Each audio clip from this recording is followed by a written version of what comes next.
I'm kind of an opportunist when it comes to fishing here in Wisconsin, and when I see an opportunity to get some fish for a fish fry, I usually take it. So I was planning on doing some bass fishing, and I was doing some drop shotting on this drop off, and I found a nice patch of weeds, a bunch of bluegills on it off the edge in like 15 feet of water. So I'm going to drop shot them. I've got a 1/4 ounce weight, 6-pound test, and a number 6 VMC spin shot, like half a crawler. You don't need more than a half a crawler. It'll save you some money if you can put whole ones on, but they go a lot quicker that way. And basically you drop it to the bottom into the school, and you're pretty much going to have a fish instantly if you're really in them. These are perfect eating size, like 8-inch bluegills here. And I'm just going to get enough for supper. I'm not going to keep a limit. I rarely keep limits, almost never anymore. You only need about a dozen fish to feed your family, so put him in the box. It's loaded with them. They're just sitting under the boat here. Yeah, it's about 14 feet of water right here. And yeah, they're pretty much instantly on it, just like that. And they're nice. Yeah, that's a dandy right there. They're super fat. I mean, that's probably only a 7.5, 8-inch bluegill, but man, it's just fat. Perfect eater. So usually the bigger bluegills I'm not gonna keep. If I'm catching, you know, like those 9.5, 10 inchers, I'm gonna let those go. They're just such a rare fish, more of a trophy than an eater in my opinion. So I keep a lot of 8s, a lot of 9s, but once they start getting much bigger than that, I'm gonna release them. So see how long it takes for them to eat this. I'm gonna guess about 2 seconds. It wasn't even 2 seconds. It didn't even make it to the bottom. There's a tank. I mean, those are absolutely as good as it gets for eating here in Wisconsin. Everybody likes a bluegill fish fry. So I'm gonna just keep hammering on these things until I have about a dozen, and then I'm gonna go back to bass fishing.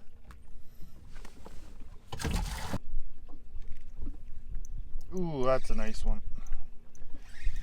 That should be a nice one. Oh yeah. Another nice eater. You know, another really fun way to catch these bluegills when they're this aggressive is just a little soft plastic. I got a little Euro tackle plastic on here on a tungsten soft lock jig. And when they're this aggressive, you go through so much bait. I can actually see these fish right under the boat right here. And they're not shy. There's one. I mean, that's pretty fun. That way you don't go through as much bait. Gets a little expensive dropping crawlers down and losing one on every fish. So usually the bigger fish are towards the bottom. So I'm gonna drop this right to the bottom and just kind of, oh, one hit it on the way down. Big old tank. Look at that. That's awesome. Just crushed it. Barely can see the jig sticking out. I think I got about 10, so 2 more to go on the plastics here, and then it'll just be catch and release till I get tired of it.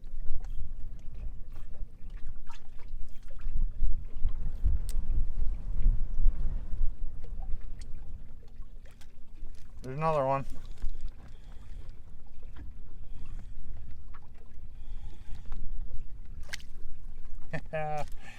Oh, it's so fun.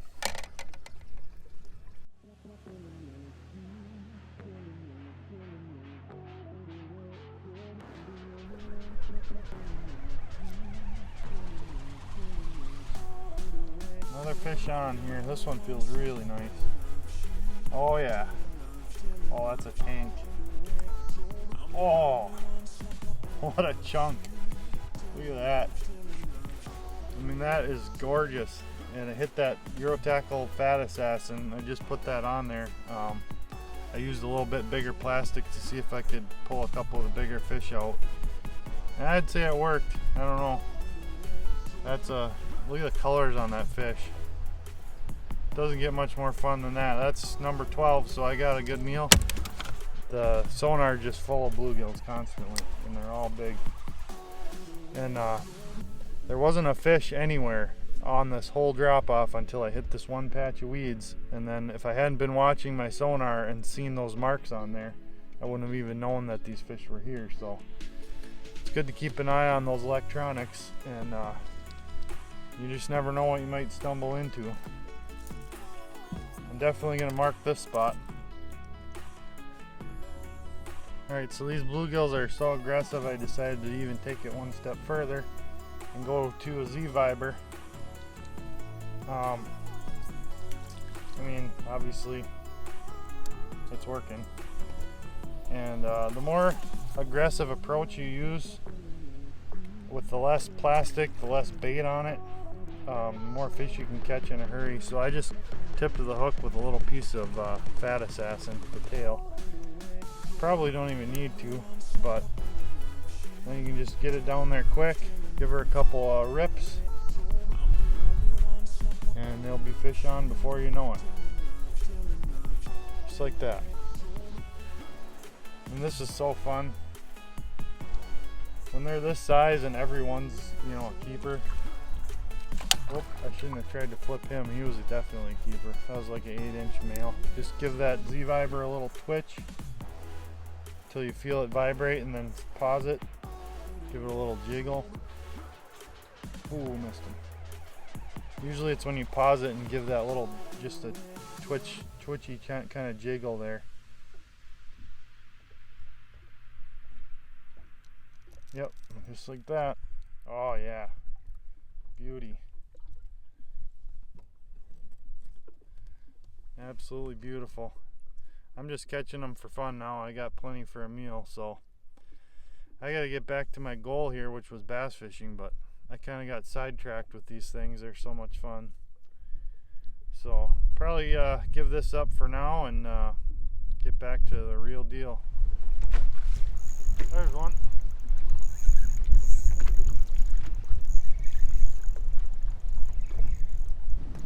I have a very big fish on here. I'm not sure what it is yet, but I'm just drop shotting a worm on some weed lines here today. Been looking for fish here for a little bit. I think I finally found some.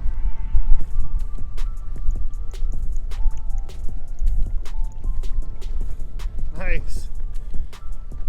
That's a great fish right there. He got caught up in the weeds, that's why he felt so big. But it's probably 2-pound fish. Found a little hole here with some weeds in it, and I think we'll probably keep fishing this. I bet there's a pile of them in here. I'm hooked up on another fish here. Feels nice, but it might be in the weeds again. Just fishing these drop-offs, and there's scattered weeds along here, and every patch has a fish or two, it seems like. Yeah, another nice largemouth.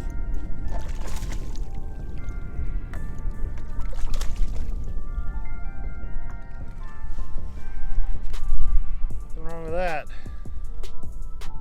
Just using a 6-inch robo worm, Morning Dawn. It's a good, really good color for clear water. But another nice fish. See if we can get some more.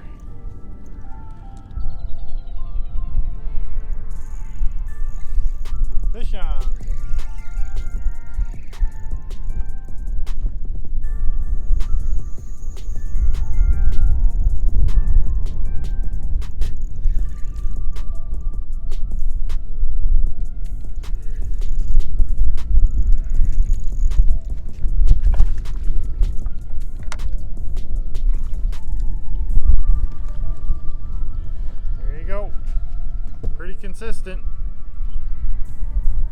patch of weeds, catch bass.